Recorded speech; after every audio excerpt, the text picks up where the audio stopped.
समर्थ. काही घरांमध्ये लक्ष्मी बिलकुल टिकत नाही. ती लक्ष्मी येते पण ती स्थिर राहत नाही. त्याचं कारण माहिती काय आहे? त्याची कारणामध्ये घरामध्ये सतत वादविवाद भांडणं असतात. म्हणजे काय काय घरांमध्ये सकाळी उठलं तरी सुरू होतं आणि संध्याकाळी दिवस टाईम झाला की रात्री झोपायला सुद्धा सतत वादविवाद भांडणं कटकटी असतात. अशा घरांमध्ये कधी लक्ष्मी टिकत नाही. ती दाराजवळ येते आणि तुमच्या घराचं वातावरण निघून जाते. काही घरांमध्ये तुम्ही बघितलं असाल नेहमी सण असते, कोणतं सणसुदी असू दे, कोणत्या घरात कोणतं फंक्शन असू दे, कारण का कोणता मोठा कार्यक्रम असू दे, तर घरामध्ये सतत वादविवाद भांडण होत असतात. अशा घरात लक्ष्मी टिकत नाही.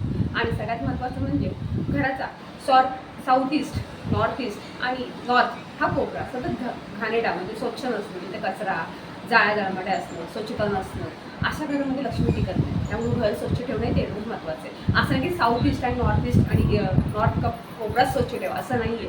पूर्ण घर स्वच्छ ठेवा तर घरात तुमच्या लक्ष्मी आहे. व तुम्ही जेवढी कष्ट करता, मेहनत करताय त्याचं तुम्हाला 100% रिझल्ट भेटेल. म्हणजे तुम्ही कितीही कष्ट करा, तुम्ही कितीही मेहनत करा, तर लक्ष्मी कधी स्थिर राहत नाही. लक्ष्मी काढता पाय येते.